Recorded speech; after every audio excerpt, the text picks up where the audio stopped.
Welcome back to The Lifeboat, a podcast where we strive to create a safe space for those who feel alone in their struggles in hopes they'll feel less alone. My name is Chase. I'm your host. And today we'll be talking about coping mechanisms and how it affects our mental health. I'm here with my co-host Levi. What's up? And our two guests who will now introduce themselves. Jonathan. Embry. And with that, we'll hop right into it.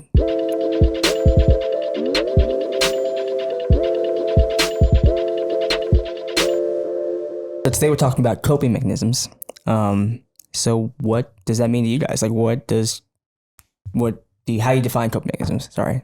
I mean, I guess a way that I would call, or define a coping mechanism is kind of something that I fall back on in insecurity, right? At least that is what it is for me, right? Or just insecurity, anxiety, anything of the sort, where it's just kind of a safe place that I can fall back to, and like I have my bubble of security. Okay. Love it. Brie, what about you? I think for me it's something that like a specific thing I can do every single day that helps me like get through that day. Okay. Yeah. The definition I got is kind of just like something that helps you deal with the stress that you formulate, right? Something not necessarily always good. Like I do this a lot. If I'm like nervous in the situation, I kind of just like rub the inside of my thumb very discreetly. Hopefully no one catches that. But whenever I'm like, that's something that helps me just calm myself down in the situation.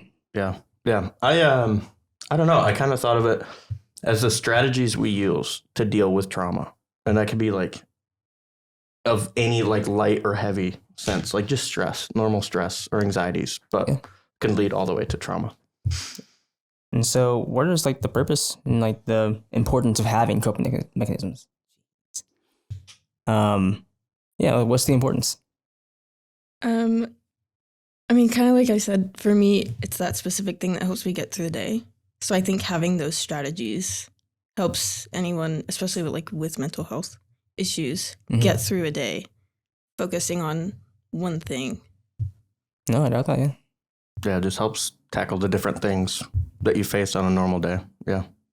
I mean, for me, this is the one thing where I was kind of reading through the questions and I was like, I don't feel like it's necessarily a good thing, you know? Okay. To always have coping mechanisms, because coping mechanisms are related towards something, at least in my mind, typically something bad. Like I said, with anxiety or anything like that, I'll typically I get very anxious a lot. And one of my coping mechanisms, it's not even like a major thing. Like you were saying, you rub the inside of your thumb. Yeah. I kind of pick at my thumbs, right? So my thumbs are always destroyed. I'm peeling off the skin and stuff. It's not necessarily something like major, but it is something that technically harms me, which you can get into a lot more things that can end up harming you through coping mechanisms. If like a coping mechanism, dang, if a coping mechanism is like drinking or smoking, self-isolating, which you guys had a podcast on. Yeah. I feel like it could be a lot more harmful than good. Do you think there are instances when it could be helpful? Very few. Okay. I mean, and the only ones that I could kind of go to are like ones where it's like depression. Mm-hmm. Where, if you're down and everything, like, kind of how you cope with it is you're like, okay, I know my steps. I need to go and I need to drink water. Do you think coping mechanisms can be a good thing? For me, most of the times I see it more so as an unhealthy thing than a healthy thing. Mm-hmm. Like I said, with coping mechanisms, it can be something due to anxiety or stress. You said you rub the inside of your thumb. I pick, at my thumbs, causing harm. And, the only instances where I really see it end up, being healthy is like if you have like depression, then your like coping steps with depression, right? Mm-hmm. So you go and maybe one of your steps is you go for a walk out in the sun, right? Or you go see family or you go see friends. You drink water, you try to improve upon yourself so that you don't feel the way that you're feeling. Mm-hmm. No, I like that. I definitely think there are better alternatives than having coping coping strategies. I'm gonna call it that from now on, since I struggle so much with that word. It's okay. Yeah, it's a hard word and to having say. those coping strategies, because as you said, they can get harmful, and that would not be helpful to your mental health. It's already not helping. So I definitely get that. I think that's good. I understand definitely like the view on unhealthy coping mechanisms, but I think there's this stigma around the word of like we're going through this tough time, and so what we use to deal with that is also a bad thing. But for me, I mean, we'll dive into this a good bit later, but one of mine is I just play with my ring all the time. Yeah.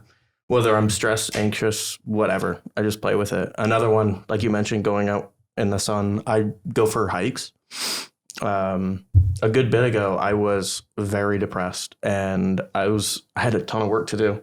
And I said, screw it. And I went for like this 8-mile hike, and it made everything better. So I think there are good, healthy coping mechanisms, like you said.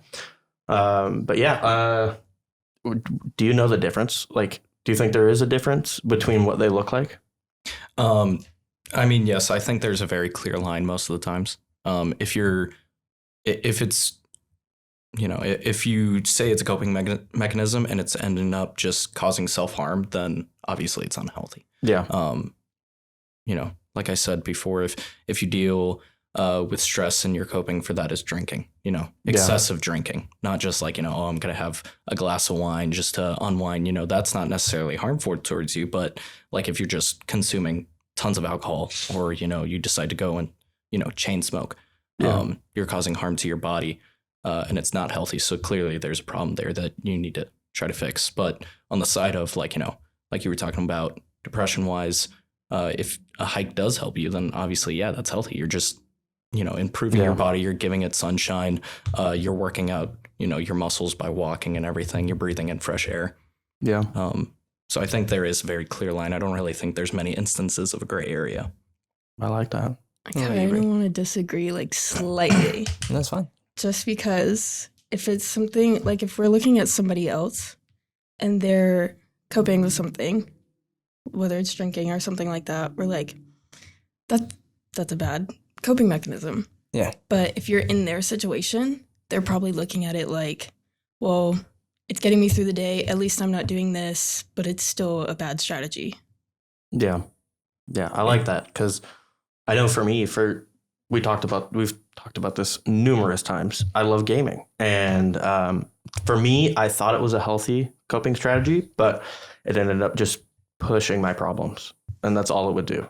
So I totally agree with you there. I kind of looked at that question and was like, well, the difference between something healthy and unhealthy that deals with your problems is if it addresses it or not. And so for me, all of the coping mechanisms that I have, I try to just process and work through whatever is troubling me.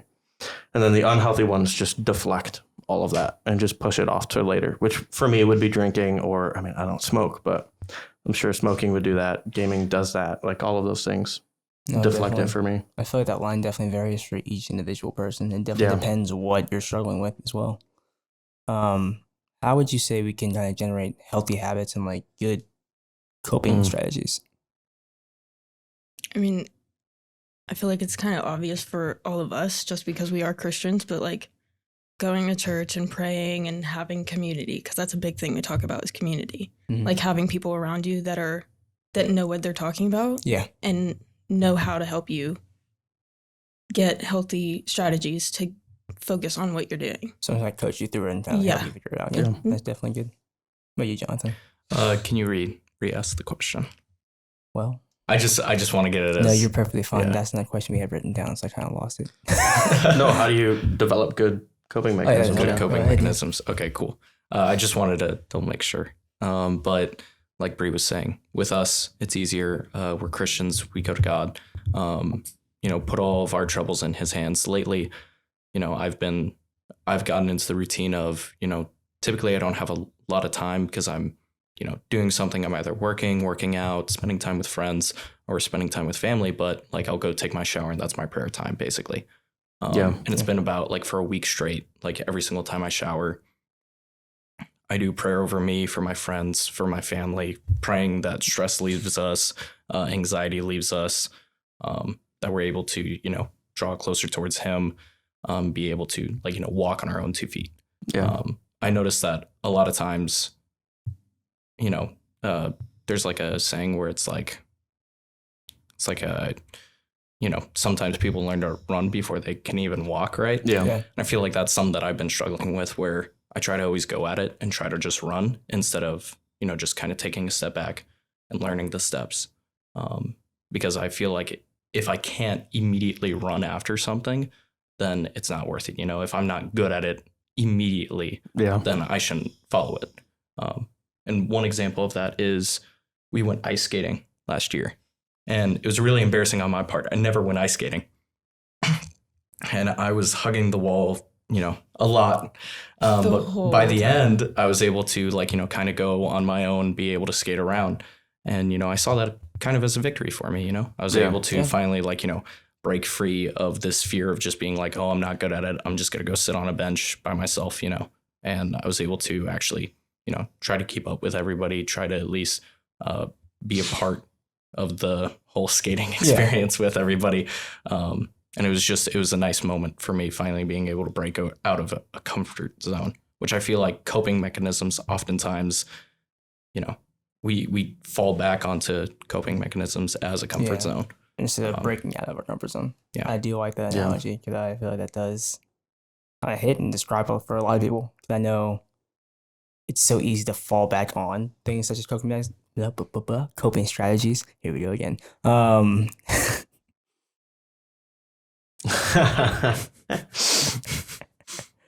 Anyways.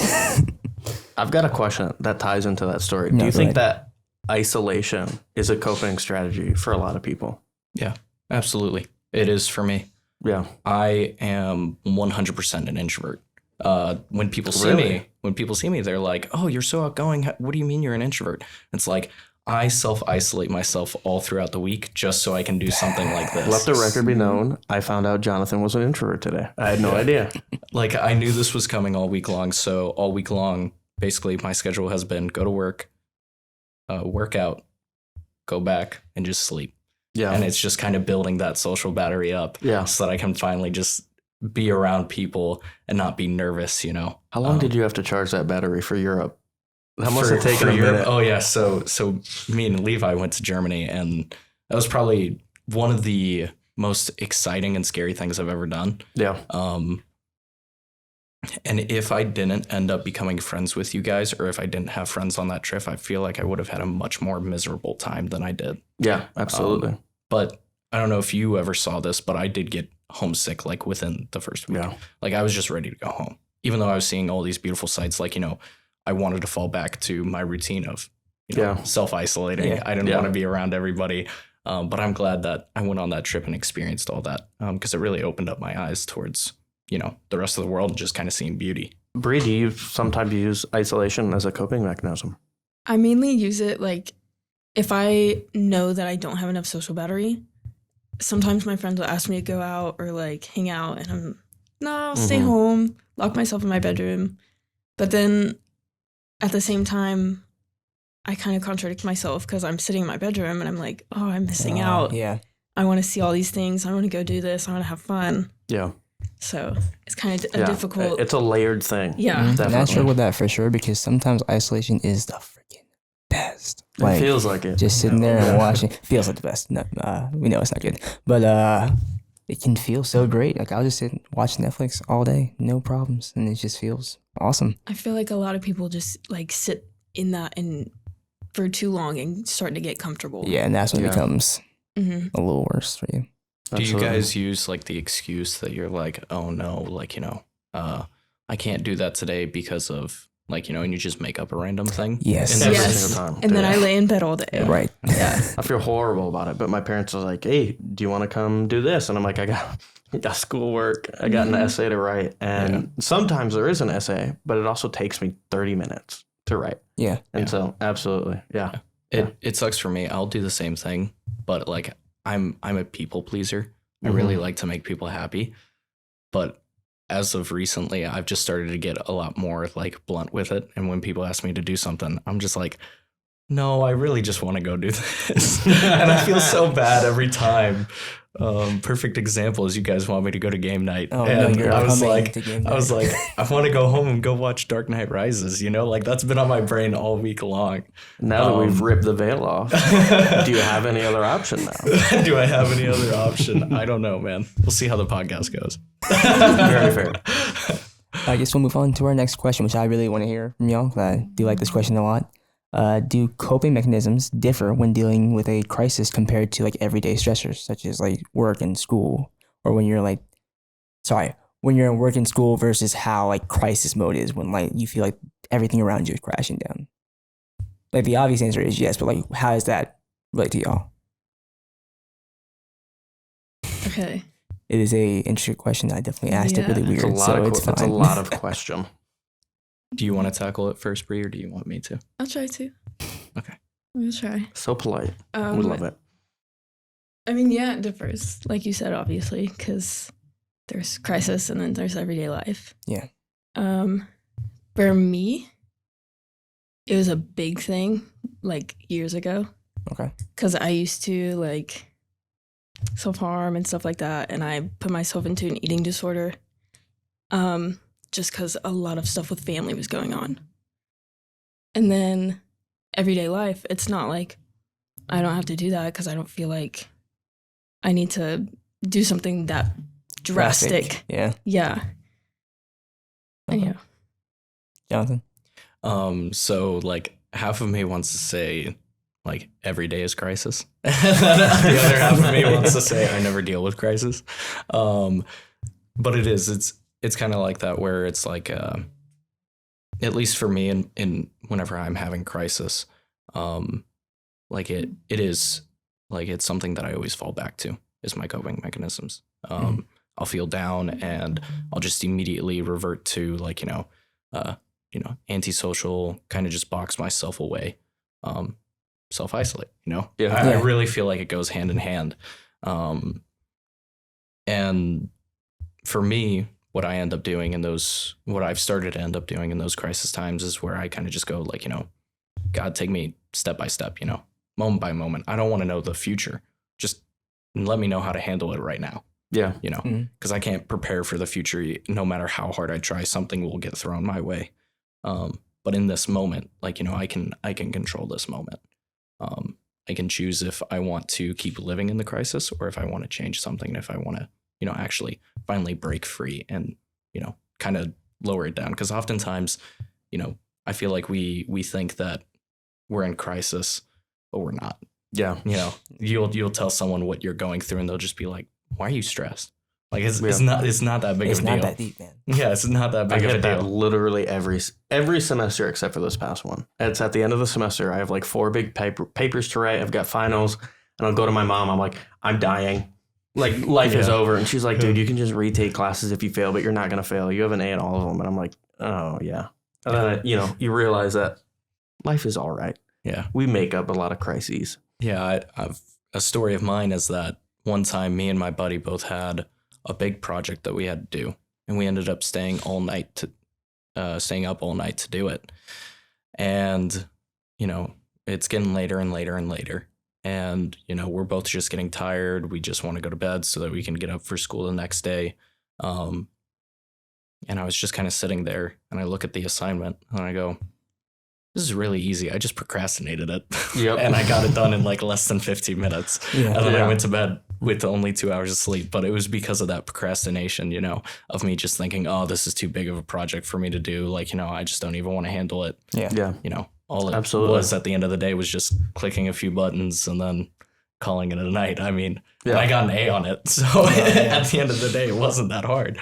But yeah. I feel like a lot of people do that though. Like they'll procrastinate or dig themselves a hole, and that's what turns it into a crisis. Oh yeah. I mean, obviously, there's things that are hard to deal with in life that shouldn't happen to anybody, but I feel like these unhealthy coping strategies are what turns it into something bigger than it is. So speaking of times in crisis, when we've used unhealthy coping mechanisms such as, isolation, how can we replace some of those unhealthy strategies with some good ones? All right, I'll take this. So I feel like we've already kind of discussed this, but it's kind of just taking those steps to, say, look, it's not actually a crisis. I can deal with this. Yeah. And realizing in yourself that you don't have to, immediately know how to deal with it, right? Yeah. You don't have to perfectly know how to deal with it. You just need to be able to, do it. Yeah, you just break it down. Yeah, you kind of just go step by step. So it's like, I really don't want to go to work today. Well, what can I do before I go to work? I can get up, I can take a shower. I can, brush my teeth, drink some water, maybe I feel a little bit better. And then you go to work. You kind of just, you deal with it. You try to not let it stress you out. And then when you get back, you kind of do something that you love, that way you don't end the day with just going and going to work. I always end the day with going to the gym. It's something that I love. And it's kind of a way for me to like silence everything that's in my head, where it's like, you didn't work hard enough today, or you should have gotten this project done, or like, why haven't you started this? Why haven't you done that? It kind of just silences everything. And this sounds bad a little bit, but it lets me focus more so on like the physical parts of me, less so than the mental. I'm focusing on, this sounds really geeky and nerdy, but it's like I'm focusing on my bicep pump right now. Yeah. That's all I need to do is I need to pick up the weight, I need to curl it, and then I need to set it back down right. Yeah, absolutely. And it's calming. And I feel like that's the really important part, is just to try to find like a calming space. It feels very, to deal with it. Yeah. It feels very gym bro. But like you go in and it's your sacred place. Yeah, it's every outside problem and trouble just disappears. Like all you're there for is that sick pump at the end of your lift. And that's like my only vain time is like, I get to really like be vain and narcissistic about myself. Yeah. And it's one of those things where it's like, it only started with me because, it became my coping mechanism because I used to be 125 pounds. Yeah. Flat. And that was from 8th grade all the way to my senior year. So super, super skinny kid. You could always see my bones. And so over the past 3 years, I've been eating as much as I can, and I've been working out.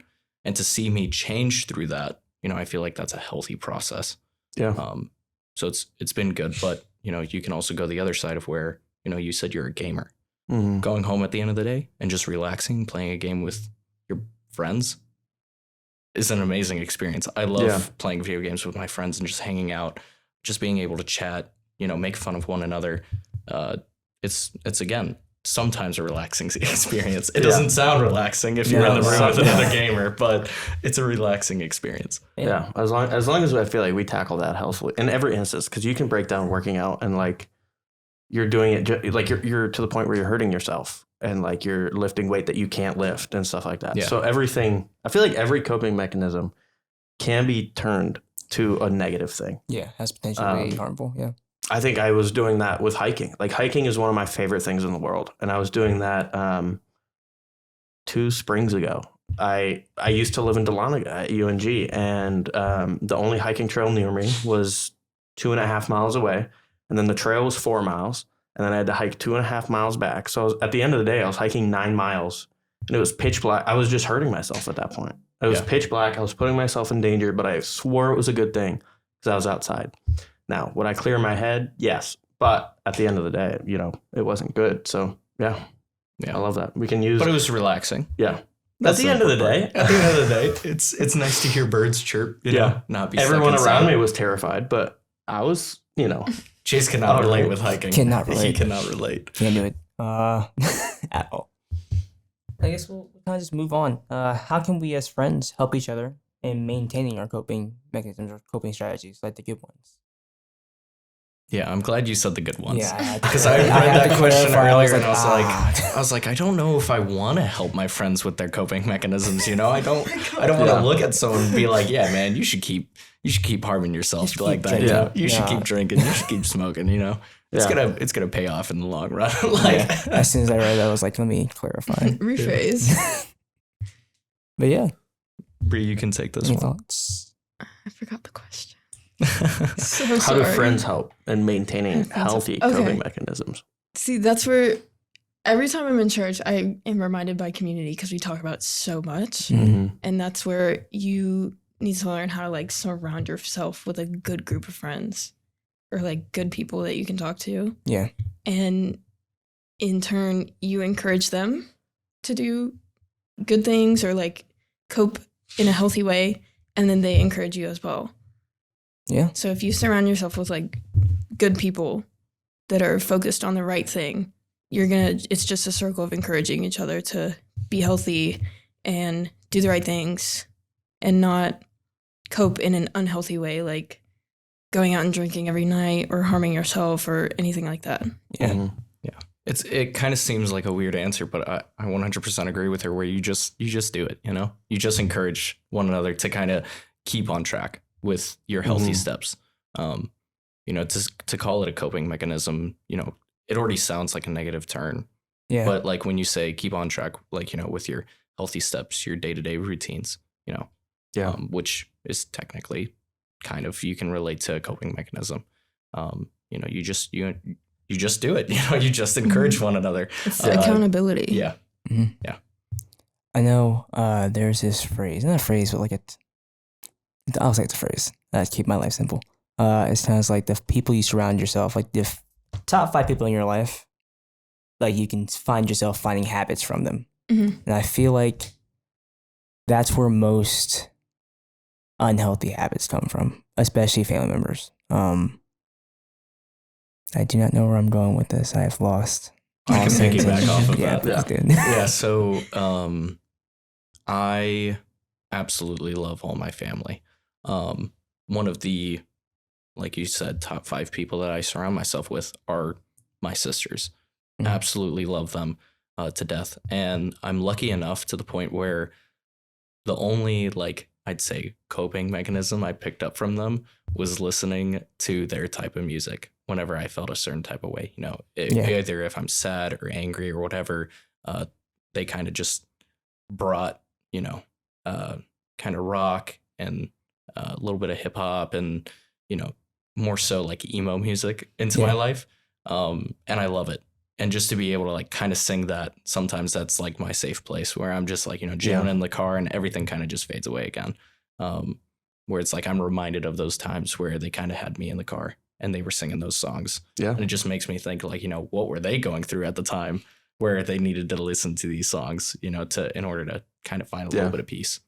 Yeah, I definitely think music is just that universal language. Oh, yeah, like, for sure. No matter what genre, what artist, like there's always like it's all going to affect us in somewhat the same way. Like it all calms us down. It all soothes us, whether it be the heaviest of rock or like this nice mellow pop Taylor Swift song. But like, it all reaches us the same way. Yeah. I love that. Yeah, absolutely. I love how you bring up rock because it's like, I am not like a metalhead at all, but I do love a couple of metalcore songs. And it's like, I love to listen to those just because like, you know, the drums in it are sick or the guitar solo is sick. And it's like, I always want to play that whenever I have people in the car, but then I'm like, they're going to think I'm a weirdo, you know, they're going to think I'm absolutely weird. So I have to like kind of change my taste in music towards something else. Yeah. But no, I had a friend who was a huge Uzi fan and I can't stand Uzi. I mean, he drives me crazy, but there are some like songs that I'd be like, the beat's nice. And I'm sitting there like the rest of it sucks. But I'll give you this. The beat's great. And I really enjoyed the beat. But yeah, absolutely. I think just as friends, you be there. Like you're constantly in a situation, you just kind of try and put yourself, you make commitments so that you're always with people. Like every Wednesday, I'm at our student ministry. And so I don't really give myself the ability to be alone, to fall back into my unhealthy coping mechanisms. So I'm always with friends and family and students that'll help push me to be my best. And absolutely. Yeah. I love that. Sorry, I need to take a second to breathe. In what ways can creative outlets serve as coping mechanisms for individuals? I got a good I can one. point one out for you. Yeah, go ahead. Mine is now, you know, people would probably suspect I'd say working out again, but mine is actually 100% poetry. Okay. Dealing with like a lot of crazy things that I've been through. You know, I first went through a really rough breakup about 3 years ago. And before that, I went through an even harder breakup like 2 years before that, right? So I've just been, you know, kind of through a long season of just like sadness almost. Okay. And I finally just got to a point where I was like, you know what, let me take all this pain, and instead of holding on to it, holding on to bitterness, holding on to any hate or holding on to sadness, let me just write it down and let me just try to create a poem, you know? And I did. I wrote my first poem last year. I called it The Bad Man. And it was basically a poem about I've done all these things. Like, you know, am I a bad man for it? Right. And it's supposed to leave it up to the interpreter, the reader.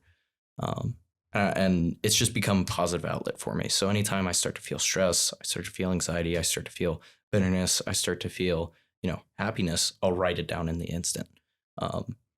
And, you know, it can be sometimes related towards me. It can be related towards other people. It can be related towards this bottle of water, you know, it's just kind of whatever I'm feeling in the moment. And it's really helped me, you know, get my feelings out, because it's not something that I feel like as males we're taught to do, is to actually show kind of emotion, different things.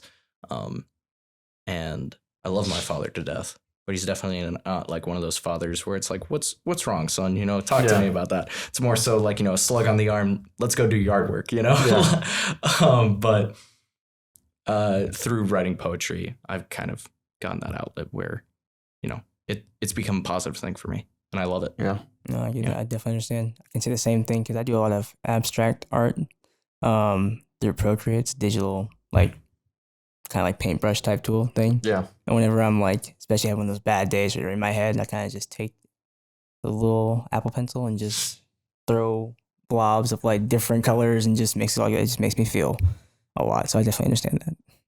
Sick. What about y'all? Bree? I think mine would be dance, especially if you know me, because when I was in high school, I did dance, and we had a lot of like student choreography shows. Mm-hmm. And that was where I would be like, get really excited, because I was like, all right, I'm angry this week, let me choreograph something. Or I'm really upset, let me do something sad. But I think for me, it's really fun, even if I am like upset about something or anything like that. Yeah. Because for me, I don't know, I just grew up dancing, and it's like something that I love. So for me to be able to like put my anger or sadness or whatever I'm feeling, even if it's happiness, into something that I can like fully create a story with, is like, I don't even know how I do it. I just like come up with stuff, and I'm like, oh my God, there's a story. Like, it makes so much sense. Yeah. So I think that's like my main thing that I use. Okay. Love it.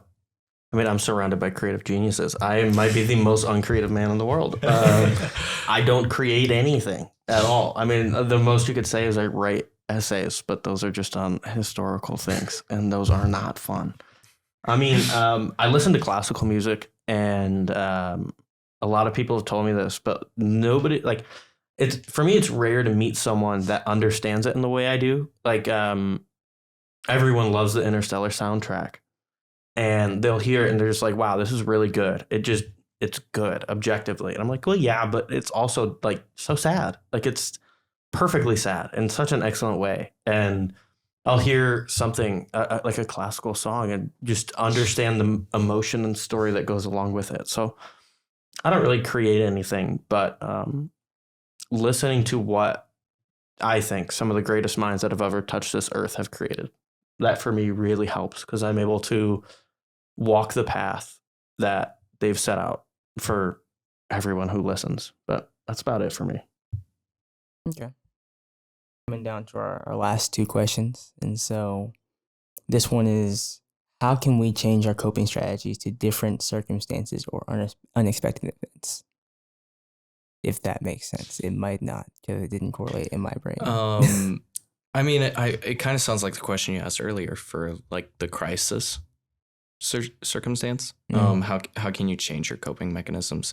And, you know, I'm going to sound like a broken record, but it's still just that thing of where you need to figure out a healthy coping mechanism. You know, you need to change into healthy habits instead of falling back into that comfortability zone where it's like, you know what, I can't do this, so I'm just gonna fall back. You know, I can't physically go talk to those people, so I'm just gonna stay here in my corner, right? You need to be able to break out and you know, and you know, be comfortable in an uncomfortable position, which is very hard to do. It's easy to say, right? And I say it, I don't do it though.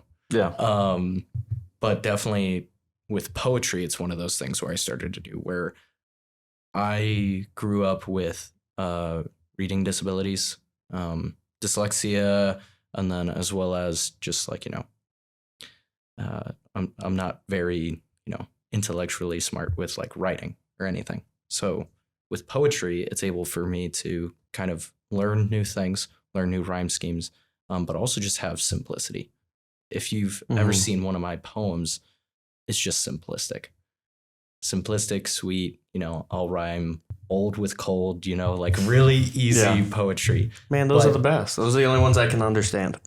But it's like through that simplicity, I try to drive a message through it, right? Yeah. And it's just one of those things where, you know, I've broken out of that comfortable zone where it's like, look, I know people will, you know, eventually say all your rhymes sound exactly the same. All your stuff sounds exactly the same, but it's how the person feels when they're reading it. It's not necessarily, you know, about, you know, how much you can do, but it's, you know, more so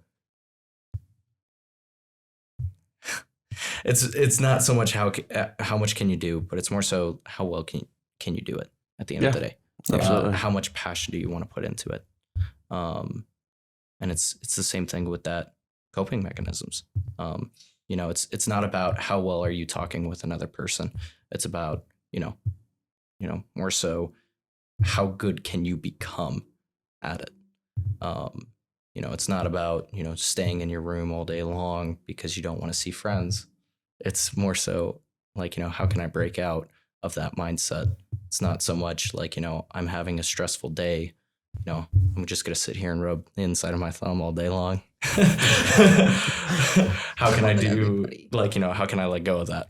How can I go for a walk, you know? You just drive to a park, go for a walk, go breathe some fresh air. Yeah. And it kind of sounds like I'm rambling right now, at least in my own head, because I kind of am. I'm trying to fill up time.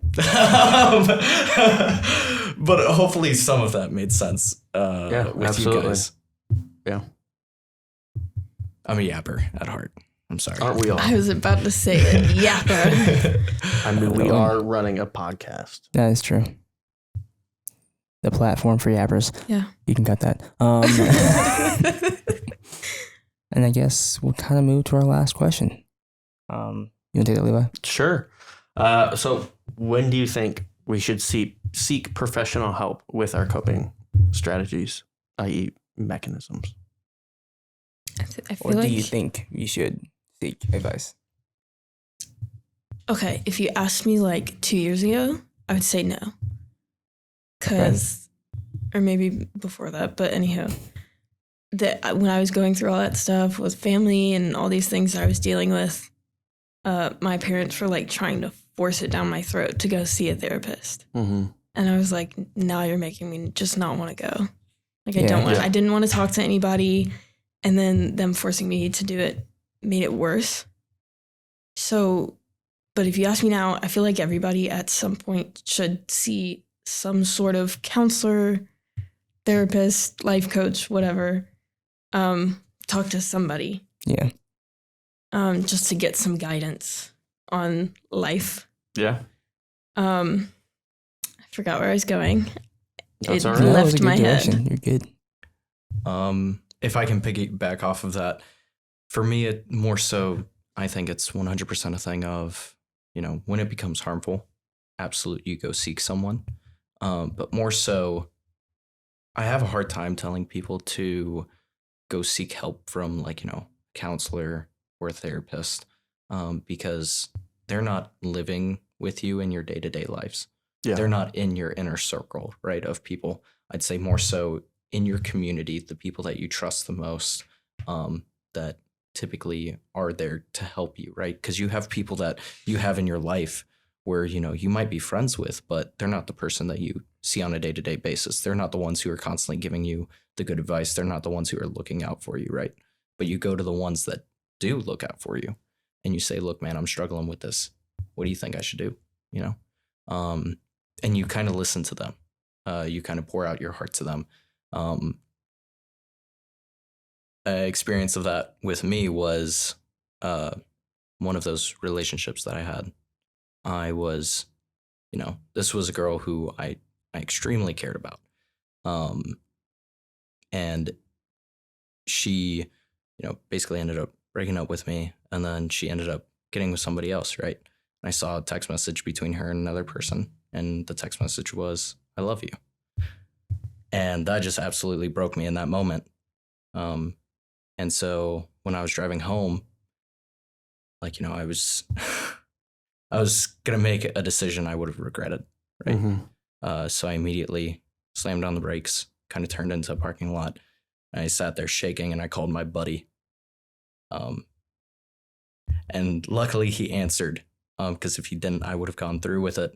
And he came and he listened to me, he helped me talk me down. And, you know, he really, you know, basically ended up saving my life in that moment.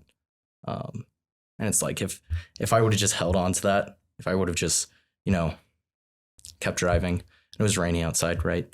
And if I would have just, you know, ended up doing what I wanted to do, I wouldn't be here today. Yeah. So I think definitely 100% you always seek help. And it's not even, you know, like you can relate that to a coping mechanism, right? That was me coping in the moment with the heartbreak that I felt with just being like, I don't want to be here anymore. That just absolutely broke my heart to see. But luckily I had those people around me who were able to help me in that moment. Were able to show me like, you know, look, man, I know it sucks right now, but it's going to be way worse if you do what you're deciding to do, you know? Yeah. But yeah. Absolutely. No, definitely. I feel like a lot of people shy away from professional help because they do have it forced down their throat, or they think that, nah, I'm too good for it. Nah, they won't help me. So I think in those aspects, it is good to have a community or a good group of people just to have your back. Yeah, I think it's important that you do seek help if you desperately need it. If there's something drastic and you know you can stop yourself beforehand, definitely seek out that help. Yeah. I think I'm like one of the biggest advocates for professional help out there. I love a good friend. I absolutely do. And for me, in my circumstance, everything that my friends would tell me, I already knew, you know, like they'd be like, oh, we'll go try this. And I'm like, I did. And I'm so lost. I think friends have their perfect place. Like in your case, Jonathan, going through something in the moment is terrifying. And having that friend that will respond it's literally the difference between life and death. It's everything. So I think friends like that are just truly vital.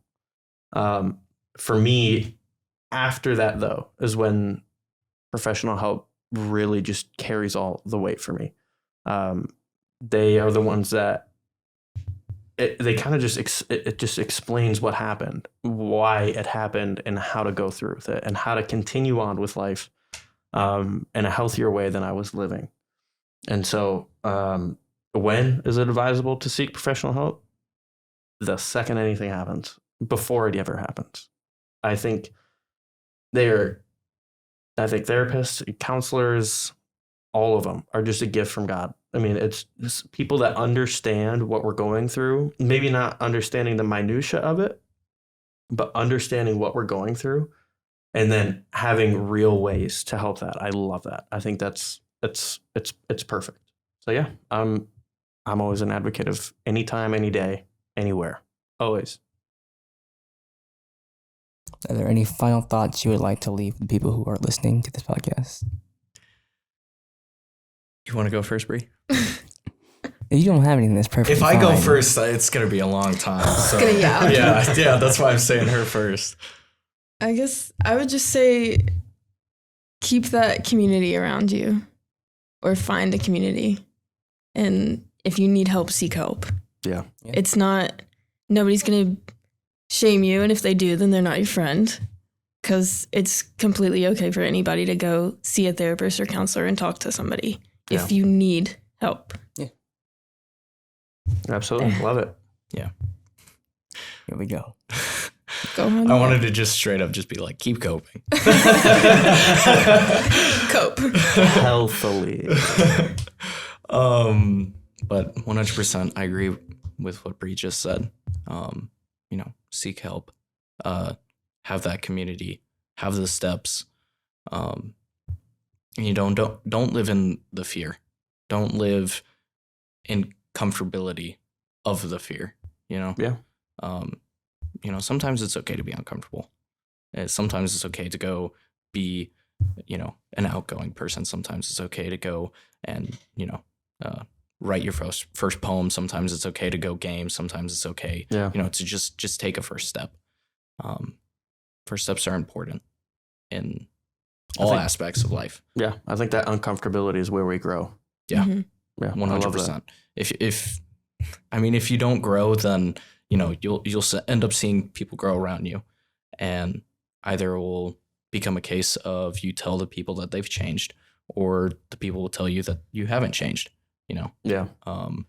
And you don't change for the worse, right? You don't change to fit a standard of people around you that aren't your friends, right? You change for the better. You change for the people around you, so that you can be more caring, more loving.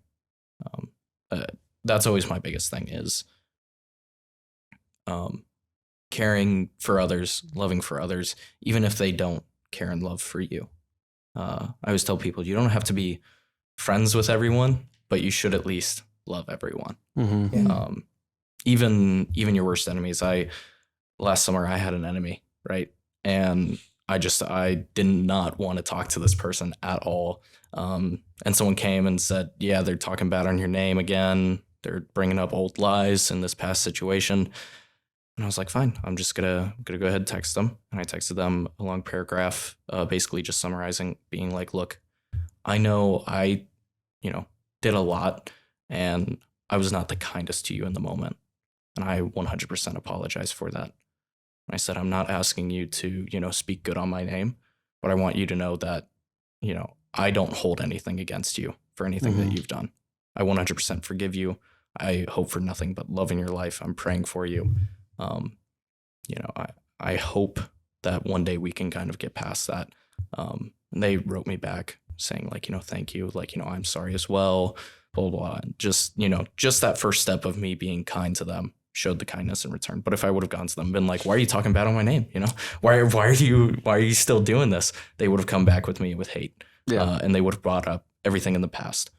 And if I would have just denied it, if I didn't accept it, move on and try to build a new bridge with them, if I just fell back into comfortability, then I would have never been able to have that moment with that person. Yeah, absolutely. That's right. You got anything, Levi?